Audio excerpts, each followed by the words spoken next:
বিসমিল্লাহির রহমানির রহিম। আসসালামু আলাইকুম সুপ্রিয় শিক্ষার্থী ভাই বোনেরা, তোমরা যারা বিভিন্ন জব এবং অ্যাডমিশনের জন্য অথবা এইচএসসি অথবা এসএসসি পরীক্ষার জন্য বেসিক ইংলিশও শিখতে চাও, তো জবের পরীক্ষা এবং অ্যাডমিশন পরীক্ষায় বেশিরভাগ ক্ষেত্রে আজকে যে প্রশ্নটি আমি লিখেছি এখানে দেখতে পারছো, এটা একটা সেন্টেন্স কারেকশনের রুল। এই সেন্টেন্স কারেকশন রুল থেকে প্রায় প্রতি বছরই এই ধরনের প্রশ্নটা বেশি পড়ে। তো আমরা দেখতে পাচ্ছি Rajshahi is gap sugar growing areas in Bangladesh. এখন এখানে আমাদের অ্যান্সারটা কি হবে?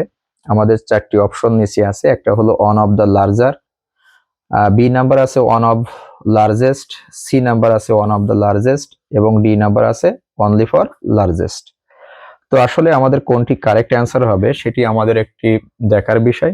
তো আমরা এটা দেখব যে আসলে এর রুলটা কি বলছে।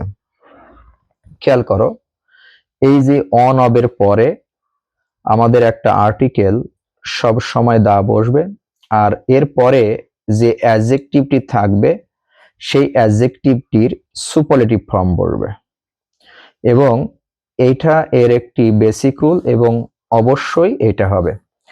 অন অফ এর পরে আর্টিকেল দা এবং এর পরে হলো যে অ্যাডজেক্টিভ থাকবে, এই অ্যাডজেক্টিভটির সুপারলেটিভ ফর্ম হবে।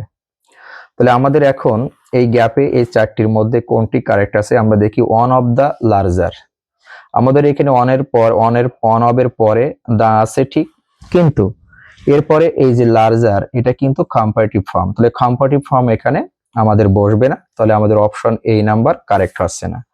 এরপরে দেখো ওয়ান অফ লার্জেস্ট, এখানে কিন্তু লার্জেস্ট এটাই কিন্তু কি আছে, সুপারলেটিভ ফর্ম আছে, কিন্তু ওয়ান অফ এর পরে কিন্তু কি নেই, দা নেই, তাই আমাদের এটাও কারেক্ট হবে না, কারণ ওয়ান অফ এর পরে দা বসবে, তারপরে অ্যাডজেক্টিভের সুপারলেটিভ ফর্ম বসবে। সি নাম্বার আমরা দেখি one of the largest.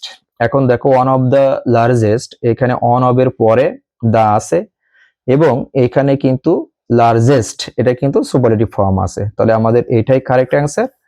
C D number is only for largest আছে, তো এটা হলো এখানে এই নিয়মে বসবে না, সেই জন্য আমাদের ডি নাম্বারটা কারেক্ট না, তাহলে আমাদের কারেক্ট হলো একমাত্র সি নাম্বার। আশা করি বুঝতে পারছো। ধন্যবাদ সবাইকে।